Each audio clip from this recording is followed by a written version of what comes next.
കോട്ടയം പാല കടപ്പാട്ടൂർ ബൈപ്പാസിൽ കക്കൂസ് മാലിന്യം തള്ളിയവരെ പിന്തുടർന്ന് പിടികൂടി. 3 പേർ പോലീസ് കസ്റ്റഡിയിലായി. പഞ്ചായത്ത് പ്രസിഡന്റ് രഞ്ജിത്തും നാട്ടുകാരും ചേർന്നാണ് മാലിന്യം തള്ളിയവരെ പിടികൂടിയത്. പോലീസുകാരുണ്ടെങ്കിൽ അവരായിട്ട് തടയാൻ പറ്റിയെങ്കിൽ ഞങ്ങൾ കുറെ ദിവസങ്ങളായിട്ട് ഇവരെ നോക്കിക്കൊണ്ടിരിക്കുകയായിരുന്നു. ഇപ്പൊ ഇത് ലൈവായിട്ടൊരു വീഡിയോ എടുത്ത് ഇമാരെ പുറകെ ഞങ്ങൾ ഞാനിപ്പോ ഒന്ന് കട്ട് ചെയ്യുവാണ്. ഞാൻ ഒന്നുകൂടെ ദൃശ്യങ്ങളാണ് കാണുന്നത്.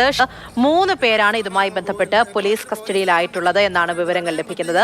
പഞ്ചായത്ത് പ്രസിഡന്റ് രഞ്ജിത്തും നാട്ടുകാരും ചേർന്നാണ് മാലിന്യം തള്ളിവരെ പിടികൂടിയിരിക്കുന്നത്. സമാനമായ സംഭവം ഇതിനു മുൻപും നമ്മൾ കേട്ടിട്ടുണ്ട്.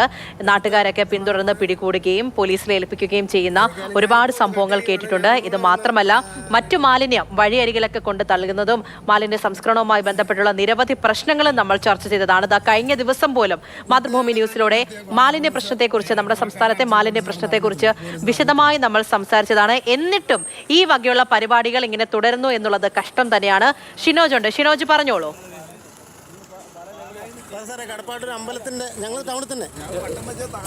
അപ്പോൾ ഇത് കഴിഞ്ഞ ബുധനാഴ്ച രാത്രിയാണ് ഈ സംഭവം നടക്കുന്നത്. ഈ പാലാ മുത്തോലിക്ക് സമീപമുള്ള കടപ്പാട്ടൂർ ബൈപ്പാസിലാണ് ഈ മാലിന്യങ്ങൾ കൊണ്ടുവന്ന് തള്ളിയത്. ഇതൊരു സ്ഥിരമായി ഇത്തരത്തിൽ ആളൊഴിഞ്ഞ പ്രദേശങ്ങൾ നോക്കി ഇത്തരത്തിൽ സ്ഥിരമായി ഈ പ്രദേശങ്ങളിലൊക്കെ തന്നെ മാലിന്യങ്ങൾ കൊണ്ടുവന്ന് തള്ളുന്നത് സ്ഥിരമാണ്. അതുകൊണ്ട് തന്നെ ഈ നാട്ടുകാരൊക്കെ ചേർന്ന് ഇവിടെ വലിയ രീതിയിലുള്ള ജാഗ്രത ഉണ്ടായിരുന്നു. കഴിഞ്ഞ ദിവസം ഇത്തരത്തിൽ ഒരു ടാങ്കർ ലോറിയിൽ കക്കൂസ് മാലിന്യങ്ങൾ കൊണ്ടുവന്ന് തള്ളി. എന്നാൽ നാട്ടുകാർ ഉൾപ്പെടെ ഇതിൻ്റെ അടുത്തെത്തിയപ്പോൾ, ഈ ടാങ്കർ ലോറി അടുത്തെത്തിയപ്പോൾ ഈ ലോറി മുന്നോട്ടെടുത്തുകൊണ്ട് പോവുകയായിരുന്നു. തുടർന്ന് നാട്ടുകാരും ജനപ്രതിനിധികളും ഉൾപ്പെടെ ചേർന്ന് ഈ വാഹനത്തെ പിന്തുടർന്നു. തുടർന്ന് ഏകദേശം 20 കിലോമീറ്ററോളം മാറി ഗാന്ധിനഗർ പോലീസ് സ്റ്റേഷന്റെ സമീപത്ത് വെച്ചാണ് ഈ വാഹനത്തെ പിടികൂടിയത്. എന്തായാലും 3 പേരെ പിടികൂടിയിട്ടുണ്ട്. ഇവർ ആലപ്പുഴ പൂച്ചാക്കൽ സ്വദേശികളാണ്. ഇതിൽ 2 പേരെ ഇപ്പോൾ പോലീസ് അറസ്റ്റ് ചെയ്തിട്ടുണ്ട്.